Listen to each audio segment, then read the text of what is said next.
දැන් මේ මෙතන තියෙන්නේ අර අතනදි වගේ මේ දුසින් දෙකක ගානක් නෙමෙයි. මේ දුසින් කතාවම තමයි. අර දුසින් දෙකේ 24ක් නෙමෙයි. මෙතන මවුල ගාන හොයා ගන්නවා. මෙතනදි හොයාගන්නේ අපි මේ ඒ මවුල දෙක ඇතුලේ කොච්චර අණු ගානක් තියෙනවද කියලා. ඉතින් ඒ අණු ගානටම සමානයි මෙතනදී ඔක්සිජන් පරමාණු ගාන. කිසිම වෙනසක් වෙන්නේ නැහැ. ඒක සම්පූර්ණයෙන්ම ඒ ගානටම සමාන වෙනවා. වෙනස් වුණා නම් තමයි ඕකේ අපිට ලොකු ප්‍රශ්නයකට මුහුණ දෙන්න වෙන්නේ. මේකෙදි නම් කෙලින්ම ඒ ගානටම සමාන වෙනවා. ඒ නිසා කිසිම ප්‍රශ්නයක් වෙන්නේ නැහැ.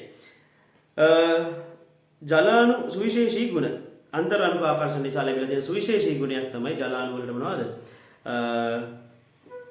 සංශක්ති සහ ආශක්ති බල ලැබිලා තියෙනවා.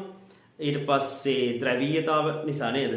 අන්තර් අණු ආකර්ෂණ නිසා සංශක්ති සහ ආශක්ති බල ලැබිලා තියෙනවා. ලොකු විශිෂ්ටතාවධාරිතාවක් ලැබිලා තියෙනවා.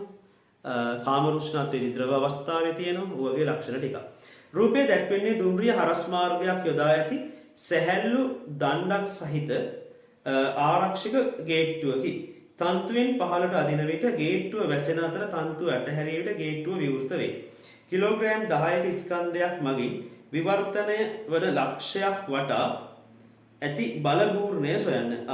මේක ගානක්ද අයියෝ කියලා හිතන්න පුළුවන්. පොඩි ගානක්. මෙන්න මේක සටහන් දාගන්න ලස්සනට. ඔන්න වැකුවා.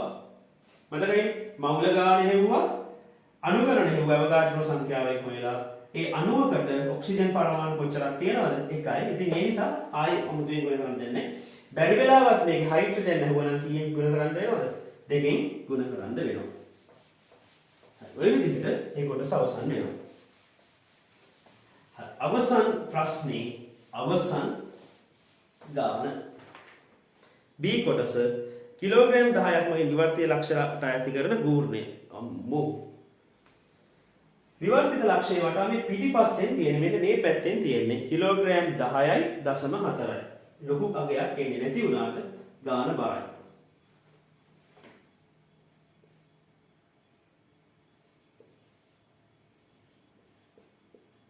බල ගූර්ණය වාරයක් FB.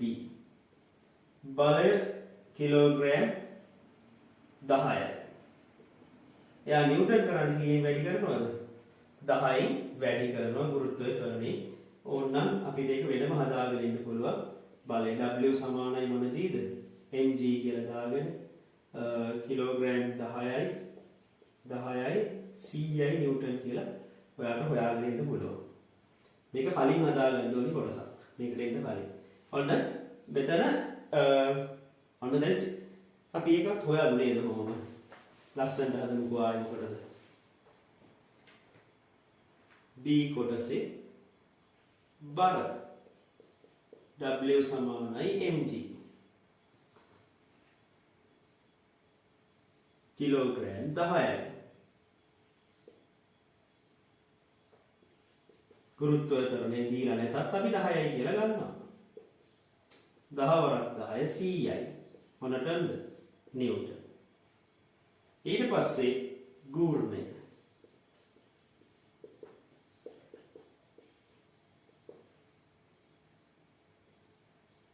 CI Newton.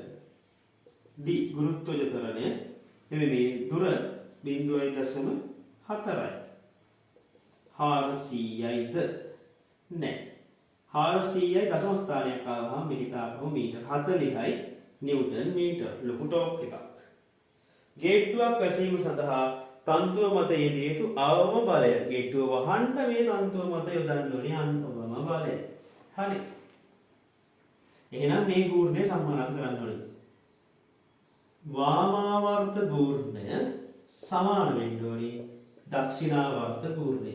දක්ෂිනාවර්ත ගූර්ණයගේ අපි දන්නවා දැන් මේ පැත්තෙන් වැන්නාම නේද මේ මෙන්න මේ පැත්තෙන් වැන්නාම දකුණු පැත්තෙන් කරගෙන ඔලෝසේ කටු කරගෙන පැත්තනේ ඒකයගේ තමයි 40. ඔන්න 40යි නිව්ටන් මීටර. මේ පැත්තේ F දන්නවා නෑ. හැබැයි දුර දන්නවා D. D කීයද 5යි. එහෙනම් මේ පැත්ත මොකද කරන්නේ? 5න් බෙදනවා. මේ පැත්තත් කීයෙන් බෙදනවද? 5න් බෙදනවා. 5ට 5 කැපිලා යනවා. F සමානයි 8යි කියලා නිව්ටන් වලින් උත්තරයක් එනවා. ඉතින් නිව්ටන් වලින් 8යි නිව්ටන් කියලා උත්තරයක් එනවා. හරි ලස්සන උත්තරයක්. නිව්ටන් 8යි කියලා එනවා. එම බලයට වඩා අඩු බලයක් දා ගේට්ටුවේ සීමට සිදු කළ හැකි වෙනස්කමක්. එහෙනම් මොකක් කරන්න ඕනේද? මේ ගේට්ටුවෙන්ගේ දිග මොනව කරන්න ඕනේද? වැඩි කරන්න ඕනේ. ගේට්ටුවේ දිග වැඩි කිරීම. ඉතින් ඒක කරන්න හරි අමාරු වැඩක්. ඉතින් ඔය විදිහට පැය දෙකකට වැඩි කාලයකදී අපි අවසන් කරනවා අපේ සම්පූර්ණ පේපර් එක. ඉතින් පේපර් සියල්ලම අවසන්. එකක් දෙකක් නෙවෙයි.